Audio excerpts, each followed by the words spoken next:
we'll be watching an actual debate in this room at the end. So at 4:30, when everyone comes back, we'll be watching Germany versus Slovenia. I'm not sure what positions they're in, but we'll watch them and everyone will try to score it and try to come up with an adjudication position. And if you're not comfortable with the scores, please just tell me who's your winner and loser and your reasons why. 3 reasons why you gave the win for them. And I'm just going to give you a small contextual placement before we move. This slide is supposed to walk you through all the elements that you need to think about.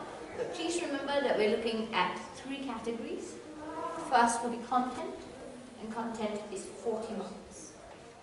And everything is out of 100. So content is 40.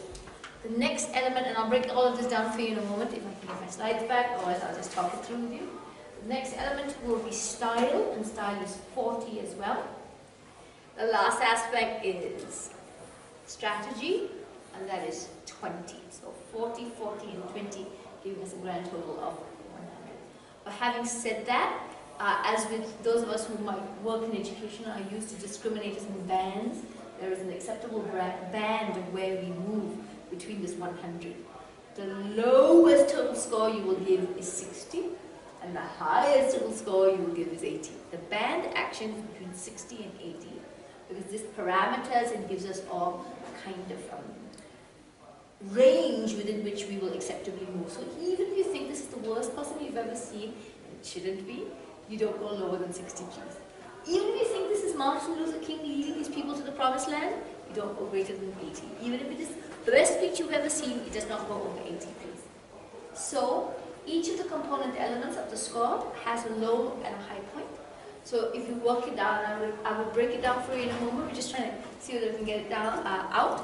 But within each of the scoring at world schools, the average score is 70. So you may say, oh, how do I know what I'm watching is actually 70? And I'll explain that to you as you go along. But normally what you do, you start with a 70 and you go up or down a point. So you can go up 171, down 169, and you gauge speakers relative to the way, yes we have, relative to the way that they work in relation to each other. This is a relational from the point of view that you are looking at opposers and proposers, and you're working on an assessment that goes on a horizontal, so first speaker to first speaker, but you're also considering on a vertical, down by speakers as well. So I'll explain all of that to you in a minute. Okay, so, and we'll get a live sample to try it out on. As soon as then we go. Thank you so much. No problem. Thank you, thank you. Yeah. I just need to copy this coming up. Thank you. Could we give that to them? Yeah. Could I have someone help us? Just give this out, please. This is a scoring sheet, and that's the marking range. Thank you. Hooray, hooray, hooray. Okay, what do we do?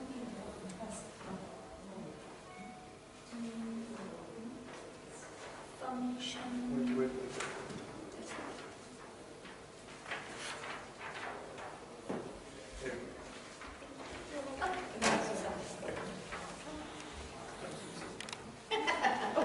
I know. Okie dokie, thank you so much everyone for your patience.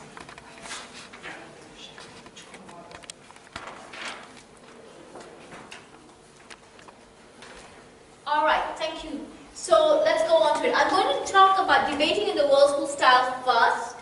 Tuna said, are all Singaporeans chronically unable to do anything without the slide? I said, no, I would have managed somehow. Hence, Alosha got this out for you. But it's just simply easier because it gives you some visual focus. I won't repeat exactly what's on the style, but I'll elaborate as I go along. Please stop me at any point in time. So we're going to have like about an hour to get through this, and I'll try not to belabor it. Tuna, is the match 4:15 or 5:15? I don't know. Okay. Wasn't listening. Well, we'll work on the principle that we'll aim for about 4 o'clock, so we have some question time. 5 o'clock, we have some question time. Okay, so the first set of things I'm going to do is just remind us about the world school style. And what we're doing in this particular tournament is, and the academy is the world school style, so you have some sense of what the style involves. Then I'll work about how do you switch your mental paradigm to judging and how do you think about as a judge. Okay, so just remind us. Okay, in terms of our agenda, I'm going to be talking about the following things. You can see that I remind you of first principles, the aspect of style, content, strategy, replies, features, and points of information. These are your big target points that you should remember. Okay? And you'll find no matter where you go, but as long as it's the world school style, these things will come up again and again and again as indicators. Okay? If anybody wants the slides, they can ask me further, and I'm happy to send it to you guys as well, so that you don't have to spend too much time copying things. All right, moving on from here. And Tuna is going to record this as well, so it'll be on his website as well. Right. Okay. First and foremost, the first principles. What is it? International format. You know about that. And it's an educational activity, so there is also this idea that's audience-centric. So there's a communicative element that is quite strong within the style for us to remember. So it is actually quite dialogical. There's a conversation that's happening all the time, and you, the judge, are a recipient of the conversation. So that's one of the things to remember. Okay, so in terms of, I'm going to start with style, because most of us figure out style quite easily. It's easier to figure out content and strategy. And so let's just talk about what style is. I gave you a quote to think about, but the sincerity is the vital thing. There are lots of ways to look at styles. It's just a way for me to get us into the discussion. But I want to focus on the following things. First, that style involves in the world schools not accent, nothing to do with wit, nothing to do with humor, but the element that the focus is on communication.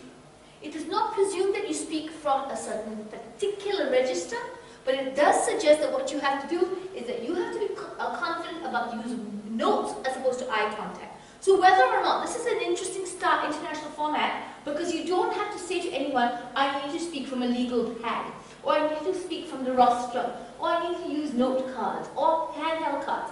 What they do is up to them. But what you're looking for is within the element of style, whether they're attempting to not just read, but communicate. They need to make communicational efforts with you, the audience. That is one of the most important things. The second thing that we're looking at within this notion of communication is it doesn't matter whether they're first language users, ESL or EFL, you're looking for communicative ability. That also means you are looking at the way that they're using speed or tempo.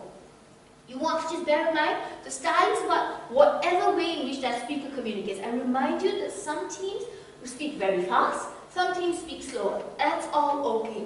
Where you will need to ask yourself if the style is inefficient is if you don't understand what's happening because they're crunching all their speech and you cannot understand the links they're making because they're just going so fast you don't understand. But all of us work on the principle that we account for variations in international preference and our stylistic preferences from nations. So literally some speakers are very fast, but that's okay as long as they're making those link connections. But if they're crunching things and you can't hear anything, then it becomes problematic in relation to style. And so 40% on style. Hopefully better speakers stylistically have variation. What do I mean by variation? You're hoping for cadence, some degree of musicality in the use of the voice, ability to vary volume, ability to also engage in stress, and in the best of speakers you will see tonal changes. If they do that, that's great, but if they don't, and they're efficient, compact, not particularly engaging music because they're just clean and clear, that's still more than 70 in our book, simply because they are doing a communicative agency. And finally, some aspects of style, when you start to reward, might be to do with personality, but you need to be aware of your own, and I put it up there, of your own prejudice. Don't work on the assumption, I prefer funny speakers. That's fine. Your preference is good, but as a judge, we suspend that preference and look at what the speaker is doing in terms of communication, eye contact, overall use of the material, and the whole idea of plain, efficient speech. That's what I want you to think about, please, for this issue of the 40 marks for style. Now, the aspects of style, I remind us again, is not about accents. Sometimes the use of English could be non-standard, and you have to accept that as part of the variation in a very large situation where there's an international academy, but you have to ask, is anything the speaker doing impeding my ability to understand? Now, obviously, if the speaker is hesitating, stammering, then you may say, well, okay, maybe the style wasn't so good because I wasn't, able to fully understand because there was not enough accuracy, and that accuracy imputed the fluency. So that's the thing you sort of balance off in your head, but we try not to say that, well, by automatic default, anyone who uses English as a first language or comes from a certain part of the world, therefore has better style than anyone else. It may not be so. There are lots of great stylists stylistic speeches that are given by speakers from everywhere. So just a reminder, be aware of our own national prejudices, our own preferences as human beings, and look to what the speaker is doing communicatively. Sometimes it's scored for us that, especially in a prepared debate, you want to watch out that they're not reading everything, that they are attempting to communicate to us as part of the construction of that particular element called style. That's your 40%. If you would look down at the scoring sheet, please, we'll give that to you, and that gives you a guide. And as you can see, the language is very much, this is the language of WSDCS international tournaments. Notice it says, best ever seen, 80. Appalling worst ever seen, 60. But literally we try not to give that 60, and it's also very hard to give that 80. Because even on your worst day, how can you tell a child, because it's got an educational element, you're the worst thing I've ever seen in my life. So you tend to like score 61, 62, 63 and above. So the range is actually quite demarcated, as it were. And an 80 really needs to be a brilliant speech, so brilliant that normally you'll find the most speeches tend up, as I said, think of the norm as 70 and push up +1, -1 down the scale. And you notice that there is a component element that you have to fill in the score sheet. So for instance, if someone were to be awarded, let's say we want to give them a score of 61 to 64, then it goes 25, 25, 13. You have to score each element and to make up the grand total. So you cannot, I beg your pardon, just merely say, well, I'll just put the round total at the end. No, you have to fill in all the columns of the score sheet. This is an example of a short score sheet and tells you that you are required to account for your numbers so that you know how you got there. And I'm going to remind us how to score in a moment as we go along. So, again, this is the score sheet you're looking at. Please remember to look at the right category and to fill in the right category of the score sheet, because I'm going to make you practice later. And that is the column called style. And I'm talking about style, and I've reminded us that accents. There is no priority of some accent over other accents.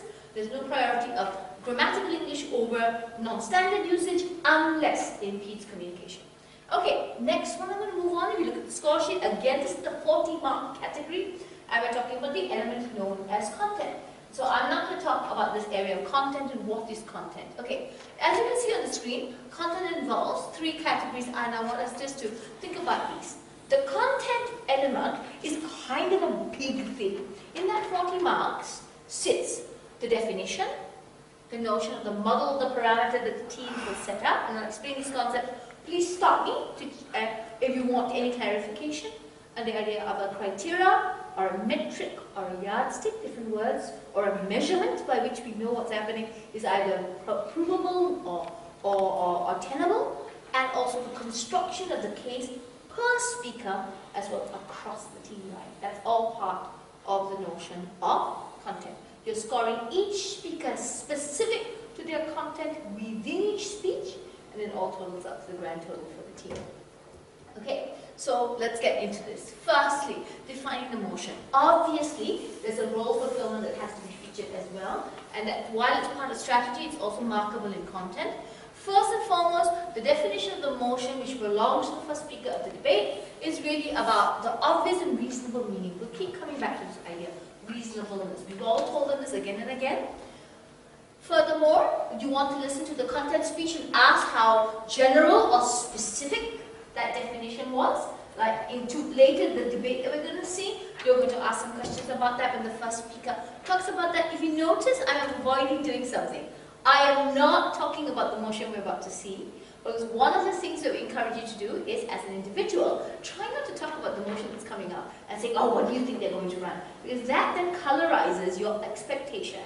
Then it does not allow you to listen with an open mind to what the teams actually have, because your presupposition imposes itself on the debate rather than letting yourself listen to the debate and then see merits of that particular debate. That's my particular philosophy in terms of the way that you look at it. When you define a motion, we ask you also to look at the absolute terms of the motion, what are they doing with that, and whether or not they have actually understood both the dictionary and the semantical meaning or the lexiconal meaning, as well as the way that that is implied in the real world. So, something to think about the definition of motion. This is marked within the area called content. Now, what do you have to remember as adjudicators? There are some things that, we wait to see what happens.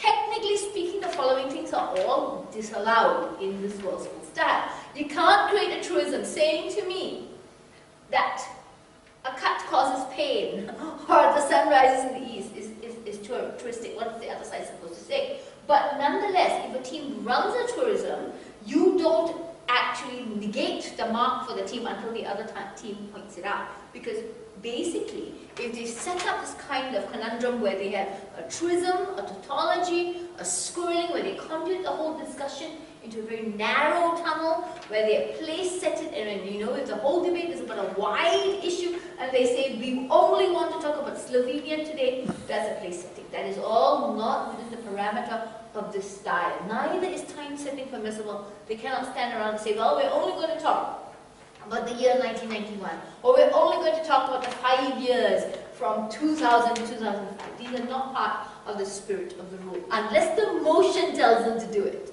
If the motion says, for instance, you know, American pop culture, then that's already been set as a parameter for them to consider. So please remember, these things are prohibited factors, and we're looking for what is happening in the action of the debate as the first speaker defines in from proposition the nature of the case setup. Okay. Now, what are the options of the opposition when they hear a definition? And they're very simple. Either you accept, and I'm just reminding us of the structural action of the debate, or you reach, broaden, and you say, well, that's nice, but I don't think you've covered everything because, can you add on? Or you challenge, you say, no way, you're completely wrong. And you then do what is known as an even if. So I'll just remind you, an even if is where you say, I don't think your definition is right, but even if I were to consider it, it's wrong on your own grounds. Now let me move on to tell you what's the right definition. So this is to prevent two tracks of a debate from happening, because you don't want parallel discussions. You need the opposer who chose the challenge to create clash. I cannot create clash if I don't do an even if. And if you're sort of thinking, oh my god, this sounds very messy, oh yes it is. It's the most horrible thing that happens in the course of a debate. Now, why do we need to know all this? Because it gives you a sense of what are the options available to a definition and what's the behavior that we expect to happen from first opposer in response to first proposer. So I'm going through the structural position first, and then I'm going to talk very specifically of the function of the judge. Same implications for us to consider. I've talked about definition. Now I'm going to talk about the idea of the parameter. What is the parameter? The parameter, think of it as a box. It is the box I draw around the debate to constrain, contain, or to delineate the debate, so that there can be some sense of a logical conversation.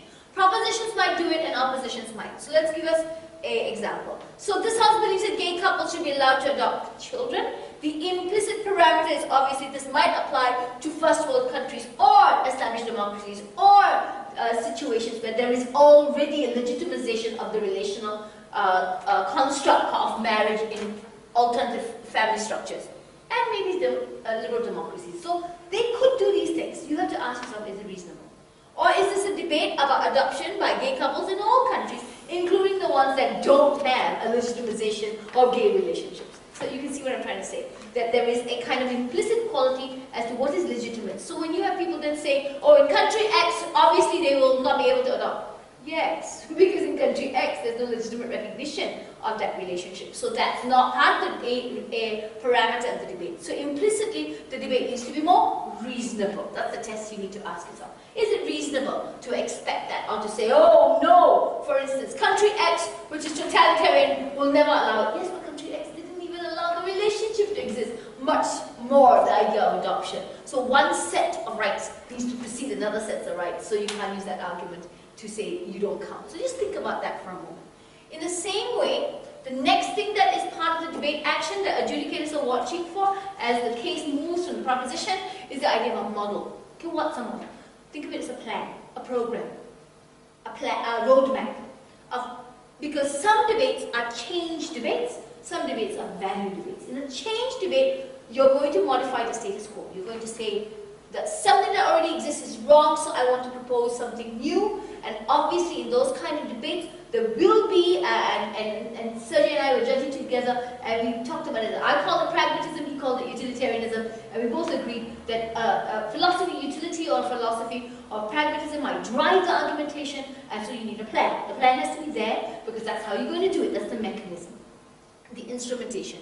In this case, here's something to think about. Do I need a plan in proposition? Yes. In the change debate, if I'm a proposer and I stand there and say we're going to do it, if I don't tell you how, the opposer will then say how you're going to do it. But does an opposition need what's known as the counter model? Not necessarily. You can if you want to, but more importantly, opposition needs to know what its answer will be if they get asked in the debate, what will you do? They can obviously say, we'll stay with the status quo and explain that, or they can offer some other alternative, but they have to have a reason why. But there is no prerequisite that oppositions have a model. But in a change debate, the proposition, we assume, needs to have this model.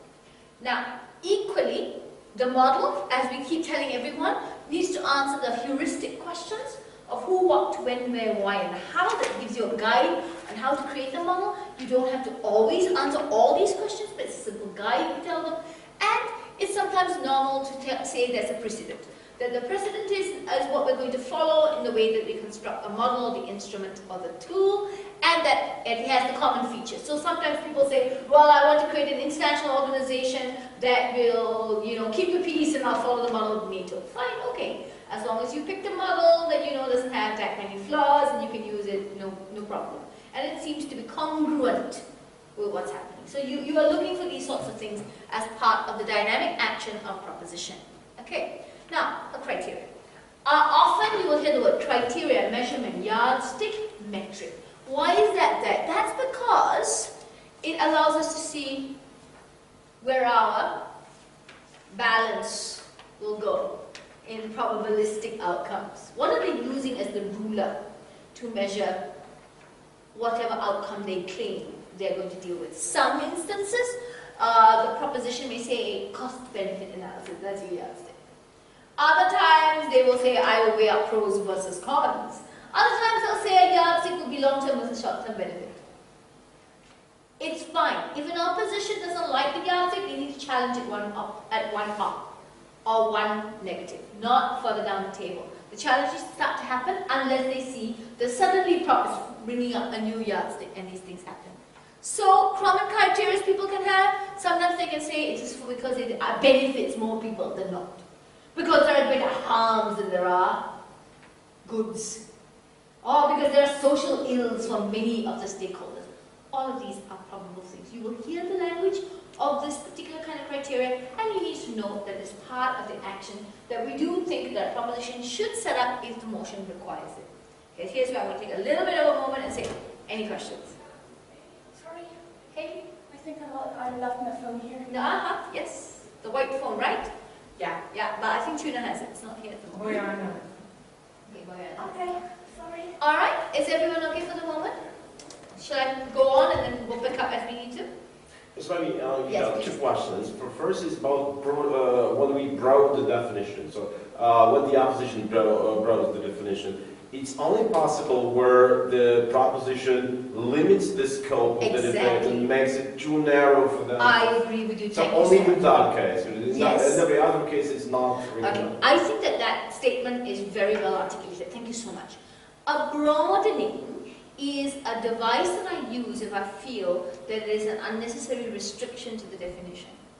If the proposition has already set up a fair definition, but the opposition just thinks, I don't like it, and you try to broaden, then the adjudicator waits for two things. First, what does the proposition say in response? Second, on its own grounds, you ask the question, was it needed?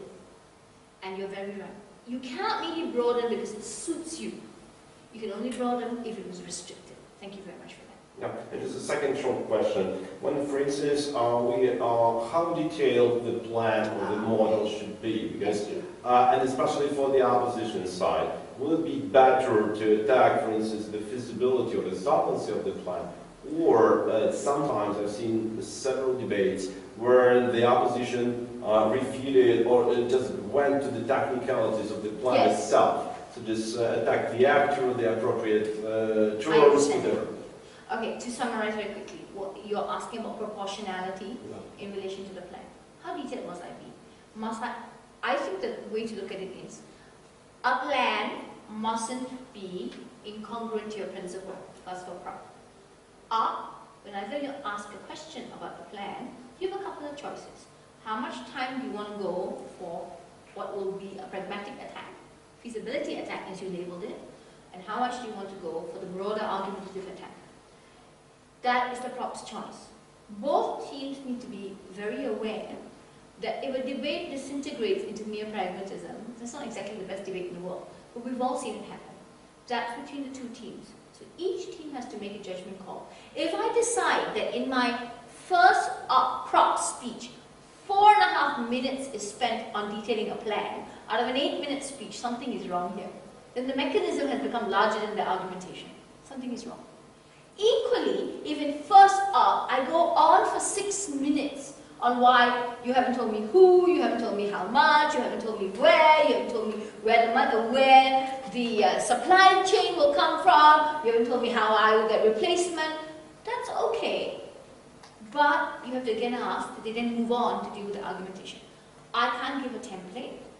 Each team needs to make a decision about the nature of the motion and the amount of detailing that they need. But bear in mind, it's an 8-minute speech. And in an 8-minute speech, mechanistic activity cannot supersede argumentation. Because then what you have is argument. So that's the only advisory I can give you, if you don't mind, please. Is that alright? May I move on? Okay, right. So, constructing cases. Next thing. Sometimes you will hear people say, I have a team line. They use the team line to produce this link between each speaker to suggest that they are a cogent unit. So that rather than looking like 3 disparate speakers, they will say, my team line is, the team plan is, our slogan for the day is, all these are fine, whatever they want to call it. This is their way of linking back to the motion. It's not about controversy, don't worry about it. If they use it, they use it, they don't, they don't. It's about the team needing some kind of link, and so that's an issue. It's not prerequisite, some people do it, some people don't. You just look to see. If there's no team line declared, you ask yourself, are they operating as a unit?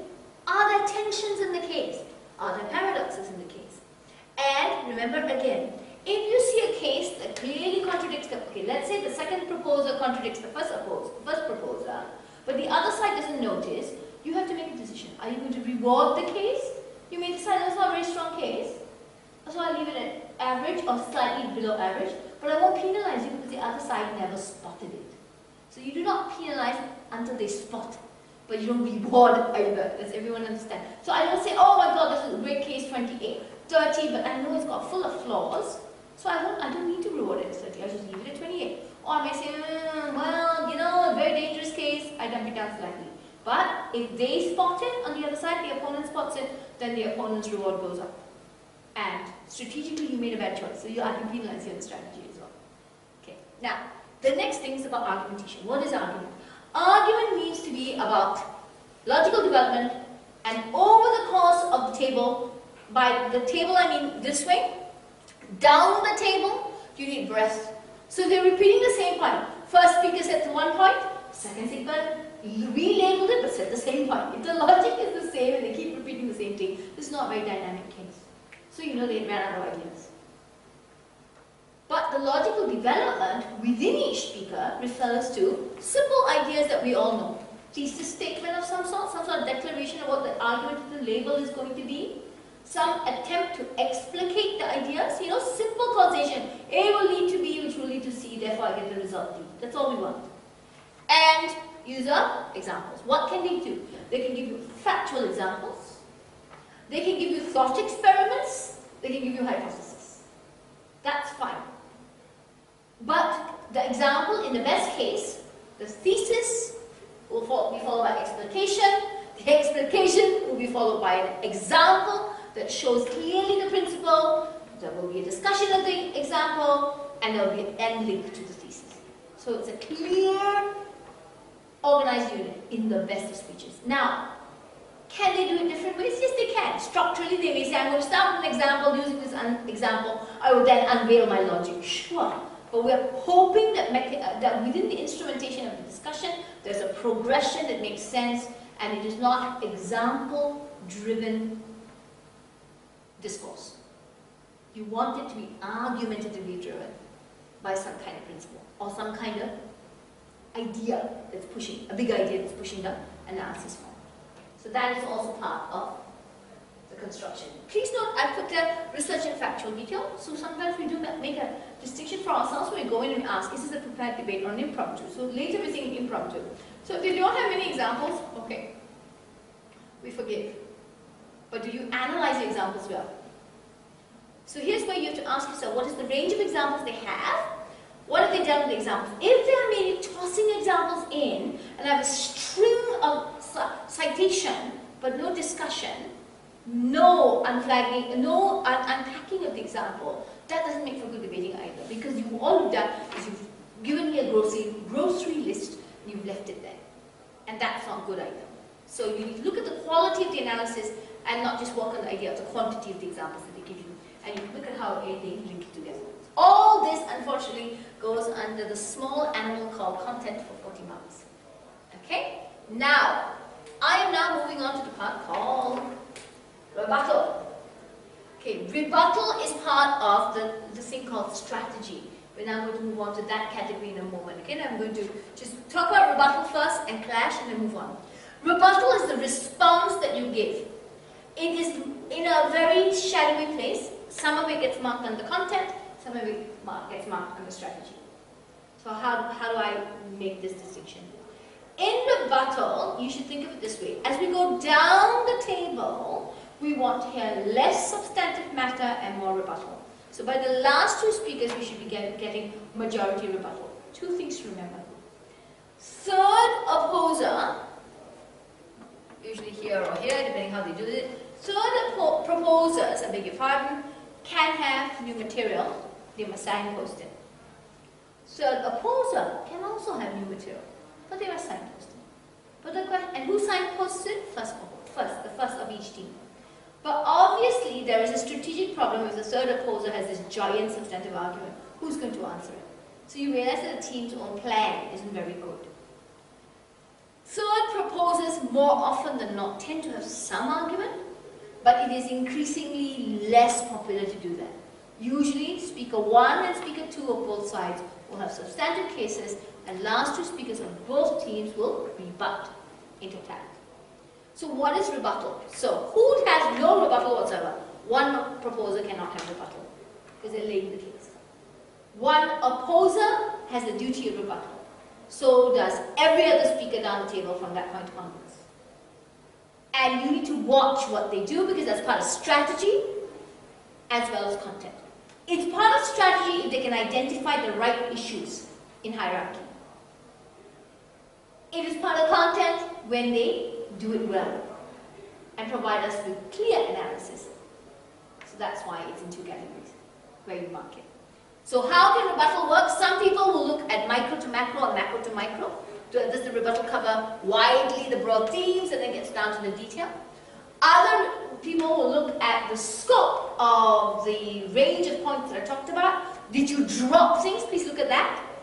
Did material suddenly appear and disappear?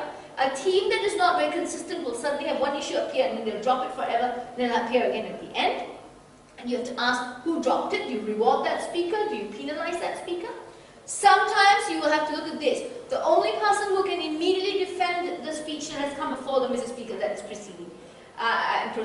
So therefore, that speaker must fulfill their job requirement. Did they do that? And then finally, we look at this thing called evolution and layering of the rebuttal, as opposed to what is known as static rebuttal. So let's say there's a figure that was used in the debate. The first speaker said, well, 25 people do this. The second speaker's answer when the question says 25 people do this, we already told you. At third speaker, they're still saying 25 people told you. There is no variation, or there's no attempt to nuance the discussion. So that is about evolution and layering in rebuttal to suggest that they have a little bit more finesse. Better teams will evolve. Within the parameters they've laid, nonetheless, they will give you more and more reasons. They will deepen the rebuttal in order to produce more sophistication. So rebuttal is scored in content, but identification of the right action is scored in this category called strategy. And I'm going to apologize that the marks for strategy, look at your range now, it's very tiny.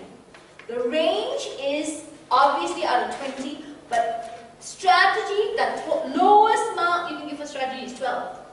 The highest mark is 16. There's a lot of work that's going to be done between 12 to 16. Okay, let me show you some examples. Okay, first, timing is inside strategy.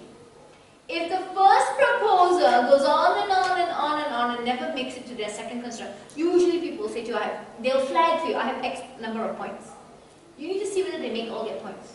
If they go on and on and on and never get to their second point or their third point, that's a problem. So either they can go over time or under time. That is a problem. But for later speakers, the amount of proportion you spend between what is known as the constructive substantive speech and the rebuttal speech is also a problem. There's no hard and fast rule. But if someone rebuts all the way, but does not align the rebuttal to say, well, this is my material, and I'm going to answer you directly, or if they are clumsy in rebuttal and forget about their constructive, you need to ask yourself, was this good strategically? If they told you in first proposer and first proposer, I'm going to do this job. So it's against the master plan that was declared at first prop or first prop. Second, timing and strategy is also where your allocational sense. What if you fixate on a tiny baby point, which is really irrelevant to the debate? You fixate about that and then miss all the big points. So your inability to allocate time is about prioritization and your reading of the debate. And the last thing is keeping within the debate. You have 8 minutes. Normally the bell will go at 7 to warn you that the point of information zone has ended. At double clap or double ring at 8, and at 8:15 it'll be continuous. If after continuous you keep going on and on, that was not a good speech because you're unable to keep within the time. So if you choose to punish or to penalize the speaker, it's within strategy that you do so. Equally, strategy is also about structures in some sense, and it's about signposting, discourse markers, conclusions. So strategically, the speaker just ends. You may say, well, that's not a good thing. Some people will move this particular point into content and say, well, you didn't round up the argumentation there either, so content suffers and strategy suffers as well. Or they decide to put that particular allocation into one category rather than another category. So these are things to watch out for. Okay, so the idea of outlines, introduction, signposting, discourse markers, and conclusions. Equally, understanding the issues. I already alluded to this, I beg your pardon, when I said to you, sometimes we need to ask yourself exactly what did they prioritize, where and when. Did they understand what the debate was like? What were the issues? Because what everyone maps out at the top of the debate may not necessarily be the issues which are still relevant at the back end of the debate. So do they understand how to realign the information? Do they also understand the prioritization so that the right things are being attacked? So if you sat in a debate and you watch it, you sort of think, well, you know, the way that you ordered the points don't make sense. So then you would ask yourself, am I seeing a speaker without a strategic reading of the debate? And so therefore, this particular problem is something I need to deal with as a judge. Okay? Notice many things go in the strategy. Teamwork goes in the strategy. What did they divide? What was the sequencing? Did they fulfill their promises? Did they drop things because they just ran out of time? So I'm giving you different ways of looking at it. Or, here's another element of strategy. Did they promise you one particular argumentative direction, and halfway through someone decided, I'm going to abandon it? You punish that speaker, but holistically it means that the teamwork of the team is problematic, and you keep an eye on what's going to happen after. So if I have done a definitional challenge, which I hope never happens for any of us, and then suddenly someone flip-flops and says, oh no, I didn't do that. My team didn't mean that. Okay, that's a problem, because you just contradicted yourself. And you contradicted the direction of what you wanted to do. So teamwork gets scored there as well. Okay, now we're moving to the category, that was strategy, okay? And we're now moving into the category which is half the value of the main constructive speech. This is the speeches that go right at the end. No points of information are allowed in the reply speech. And the first person that comes out to reply is opposition.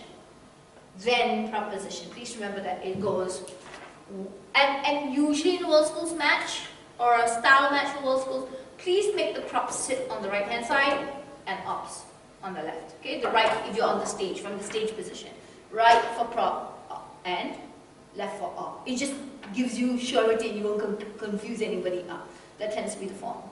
And if you notice, it'll go 1 prop, 1 up, 2 prop, 2 up, 3 prop, 3 up, reply opposition, reply proposition.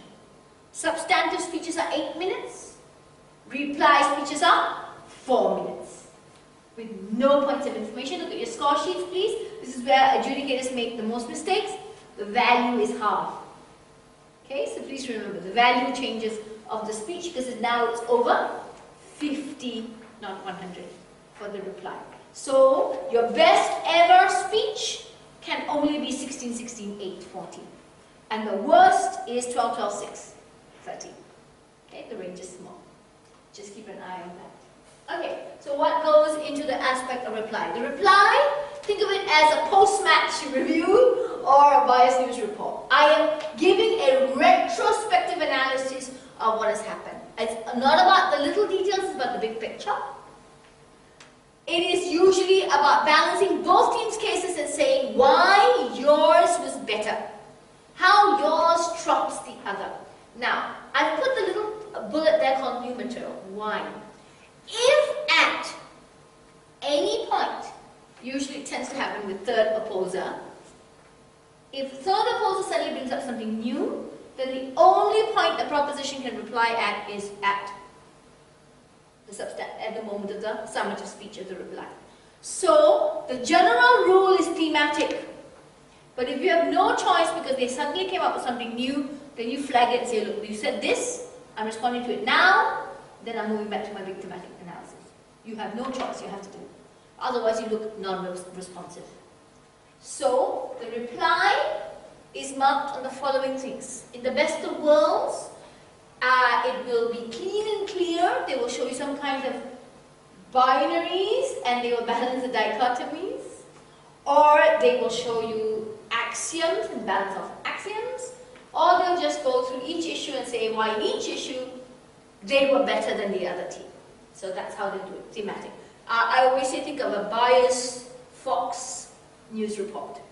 And you get the idea. Or something, or a column written by a paper that's leftist as opposed to a paper that's rightist. The slant is clear. So they're slanting the reply. Okay, this is the reply speech, half the value of the substantive speech.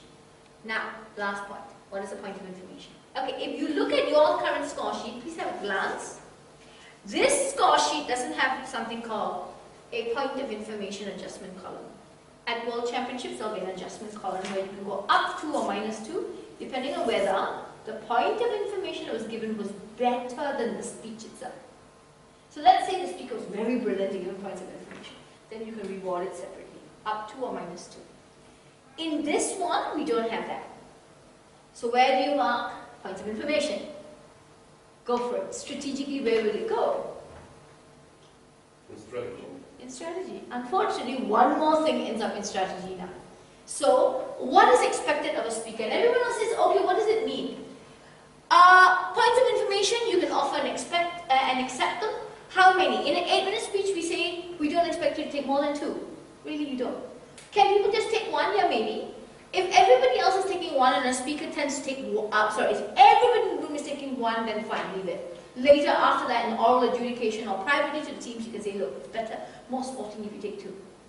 If everybody in the room has decided to take 2 and a speaker is avoiding, then you know that speaker is having a problem.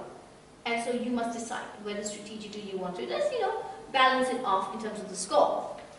And there is no stylistic rule. I can ask a question, I can make a factual statement, but what do we want? There's 15 seconds in which to give it. That's all. And if I can do the following things. If you say point of information to me, I can say no. I can say no, thank you. I can say in a moment. It means I'm going to finish my sentence and take you, or I can say yes. If I say yes, and you start, and within 2 seconds I wave you down, that's not good. That's a sign you didn't want to take that point of information, and you should have not taken it. So you need to see whether that balanced. However, if the speaker holding the floor goes on and on and on, and the speaker waves him down, saying, I got your point, that's equally legitimate. You have to see the balance. This is a little bit like a tag team thing, you have to watch it. The under points of information, sometimes you will get asked, how many is it legitimate to give in a minute? This again is problematic. If the teams are very lively and engaging with each other and they are both able to control what's happening, let it be. But if it's clear that one team is dominating by bullying, and the technical term is barracking, then that's something to talk about after the match. But for that moment, or if you feel that it's because normally speakers will say, stop barracking me, and they'll normally signal no. But if you think it becomes excessive, then between speeches you can say, I do remind teams about decorum about points of information. That's it. But you never stop the debate as the speaker is working through the speech, because you break their rhythm as well. It's not fair to them. But it is within your right to say, as the chair or as a panel of adjudicators, we just want to remind speakers of decorum. Don't barrack each other. Move on. But this is something you have to judge as that happens. So what do you look for? Will you get rewarded if you take 3? No, because you only have an 8-minute speech. And the pre-OI zone is after the first minute, and it ends at the end of the 7th minute. Is it a problem if you took 1, but everybody in the room was taking 1? Then the whole room has decided to take 1. That's fine. We talk about it later. Is it a problem if you took nothing? Yes. Is it a problem if you gave nothing? Yes. Because it shows you are not able to deal with the interactive element of this debate style. This point of information is a tool by which you engage and you ask questions or responsiveness. I want to remind every one of us who come from all sorts of other styles, in world school style, no heckling, no tapping on the table when the speaker makes a good point, no interjection, and no anticipatory point of information. So I cannot say on national security. No, it's either point of information, point on that point. So no such thing as on the stupidity of security, because you've already introduced the concept before you took it or got taken. So no such thing. And equally, you can see some speakers are doing it in this round or in these rooms already. As a speaker from their team makes a good point, you're like, this is counted as interjection. You are using acclamation to try to jolly the crowd. Or shame and stuff. No way. You will, if you hear shame, fall, error, all these things, no way. No interjection. What's allowed in British parliamentary is not allowed in this. Okay, so it's something to remember. Okay, so all of this goes into point of information if the point of information column is not available here. Okay, righty-ho. That takes us into the full aspect of what it looks like. I'm just going to look at the score sheet with you for a moment, if I may, and while you think about any questions you might have. But that gives you a sense of what you're going to look at as we watch the teams in a moment. I'm very, very sorry you're seeing all the junk on my screen.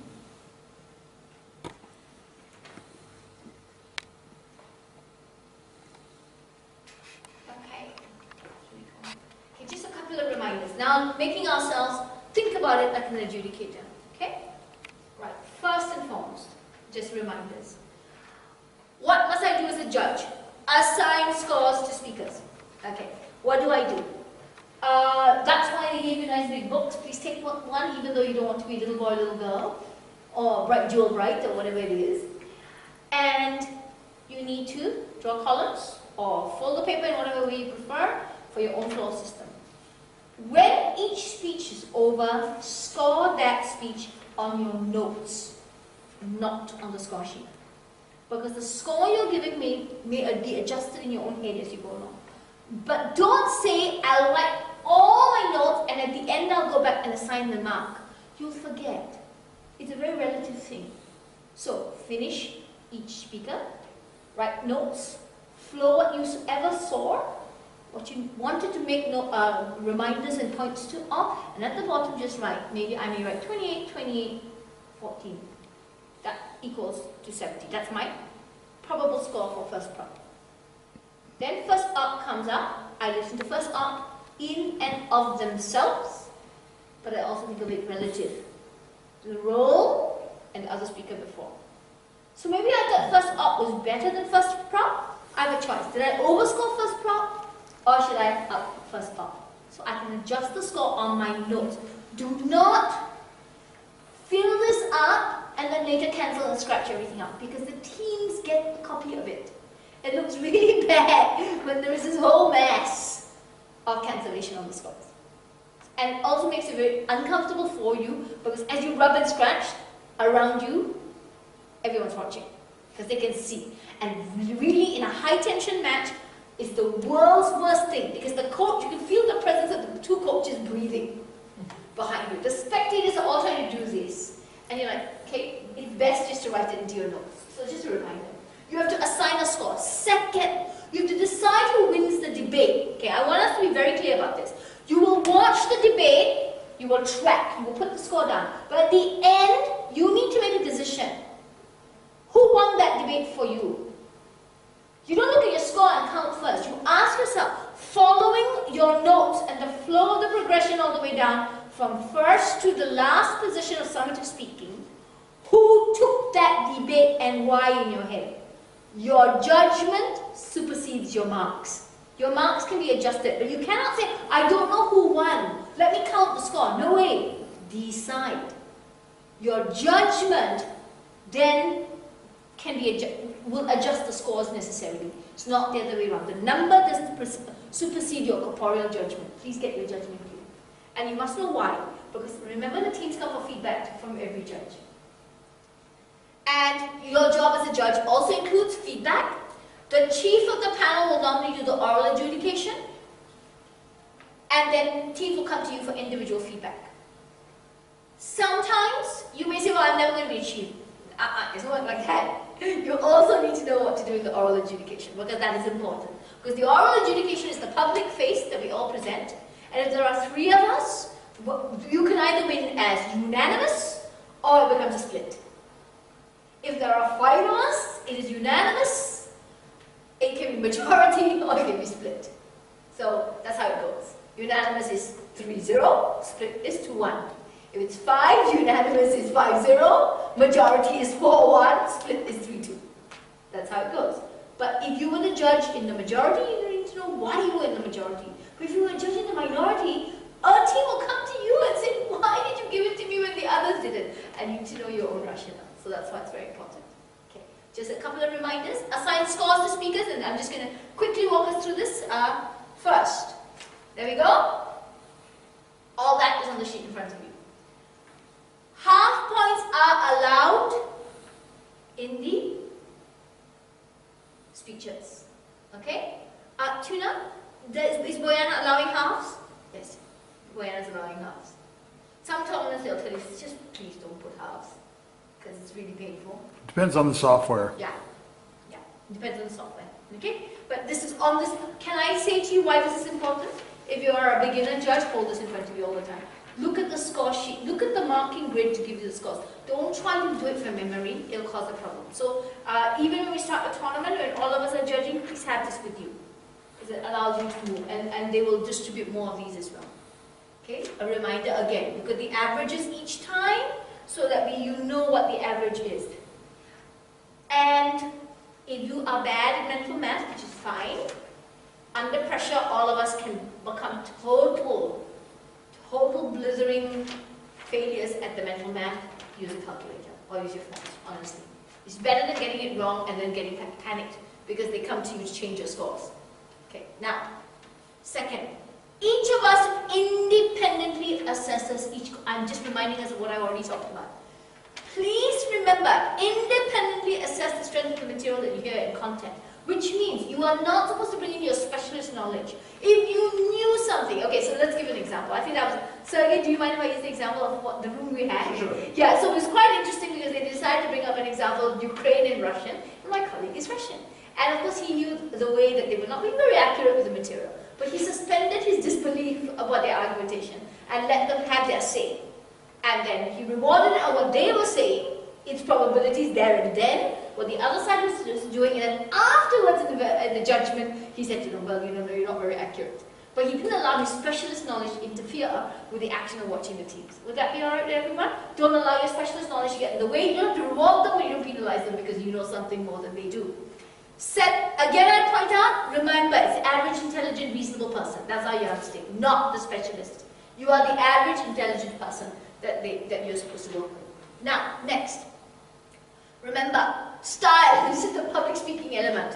And again, I remind you, Can you do the following? The point is to think about communication, persuasion. How you execute your own chosen style is the point. Of course, everyone will say to you, oh, was this debate won on style? Well, not hard necessarily always, because there are three categories. It will be a balance of these factors. If someone says, well, you know, I gave it to you on style, it feels rather unsatisfactory. We hope that you gave it up to them because of more reasons than just one category. So just bear that in mind. Yeah. Next, strategy, reinforcement of what I said. It's the understanding of the issues that the speaker was able to identify. Was it easy to follow the speeches? And did the speaker divide the speeches well? These are the things that you are looking at. Strategy is the rule of the game. What do you do with the game? And how are you playing your way through the game? So these are reminders for us. Okay, so point of information, I put this there for you if it is there as a category. If not, it goes into strategy. So I'm using this as quick reminders of all the things I've already said to all of us as a clarification. Okay? Alright, decide who wins the debate. Here's where I'm going to keep beating the horse till it's dead about winning the debate. The team with the highest score obviously must win the debate. So here's where I point out. You must decide who wins the debate. But in your scores, your judgment seems to show that the reverse was true. Adjust the score. You cannot have a low point win. It must be a high point win. But you cannot say my score sheet says opposition won, but I know proposition won. Yeah, but you scored it, so change your score. Not change your mind. That's the first and most important thing. Okay? And there are no ties in competitive debating. You cannot come out and say, oh, I didn't really know how to give it. Give it. Find a way to make that split. And here is where I have to remind you, it's independent judging. This is not consensus judging. It's not like BP where you can confer to find the judgment. When you walk out of the room, the score sheet stays inside. It's finished. It's marked. When you go out, all you tell the chief of the panel is what you gave to whom. You say, win goes to up. So if three of us come out and I say up, and my two colleagues say up, it's 3-0 up. That's it. You do not go out and say, let's talk about it. No. You make up your mind independently. That's why you need to keep notes. Otherwise, later on, when they come to ask you why, if you can't answer it, none of us can help you. Because you decided independently. So we each have to have agency in the way that we judge. The same agency that we demand of the debaters. Alright? Careful. Don't accelerate the rebuttal mark. Don't think, oh my god, the rebuttal was fantastic. Yeah, but what about the substantive? Don't over-reward elements. Be careful in the way that you perceive the action. Second, don't over-prioritize later speeches. All the speeches are part of the overall action. Don't say, oh, the third was wonderful, but what about the first and the second? Look at the overall evolution of the debate. Be fair to all the team action. Do not overemphasize. Don't say, oh, I love the start. Agreed. The style might be good, but what's happening in content and strategy? Be as methodical and as objective as you can be. And I use the words with complete consciousness that we are fallible human beings. But all we can do is do our best. And with our understanding of the rules and the marking. And please don't compensate. I'm going to bring this up as an issue. What is compensation? Tuna, maybe you can help me with the motion, or one of you who've seen a motion that you think, oh, it's better for prop or better for op? This house would support interspecies marriage. Okay, there you go. Seems fairly unbalanced. Yeah, interspecies marriage, right? Okay, you cannot say, oh my god, poor prop, what the hell? Beg your pardon. What is prop going to do? I must obviously be sympathetic to prop and I'll let prop get away with things. No, sorry, it's the motion. They have to come up with argumentation. It's the job of those to set the motion to give you a balanced motion. You may not agree, but they think it's balanced. Yes. So they have to not that example. Exactly. But. So you do not then undermine the motion setting by compensating when you mark. You have to let the debate prevail. So please do not compensate for motions. Okay? Or please don't work from a premise in your head. Oh, op's job is always going to be harder than prop's job. No, not necessarily. The same way, please remember the following burdens when you judge. Propositions must prove that the motion is true as a majority or general principle. Oppositions must cast reasonable doubt. Okay? And when a motion is absolute, Opposition must show that whatever proposition is suggesting in the majority of circumstances is not probable, so that the majority won't actualize. Is everyone okay with that? Props show majority, ops cast doubt on the argumentation of the prop based on that majority. There is no absolute position. And in this style, both teams have equal burden of proof. You can't say, oh, you have to prove it, I don't. No, you do. It's just you're proving a different aspect of that particular relationship. And that then brings us to this mess, which adjudicators must be aware of. The definitional challenge. And this will go back to the broadening argument that we talked about earlier. A definition that proposition provides must be reasonable and obvious. This is all on the strategy, yeah? They must be general or specific of the motion. Today was American pop culture. If I come out and say, oh, I don't want to talk about American pop culture, I'm going to define this as, I don't know, Asian Korean pop. That's not the motion. So, you know, let's stay within the specificity of the motion or the generality of the motion. As opposite, the only person who would start the definitional challenge for it to be legitimate must be first opposer. First opposer is going to get up and say, no, no, no, I don't, and say why, and that is the team position down the table, unless they decide to do something strange and contradict each other. If first opposer says nothing and second proposer moves on as if nothing has happened, then second opposer cannot suddenly say, I am now going to change your definition, but at first you didn't declare any problems with it.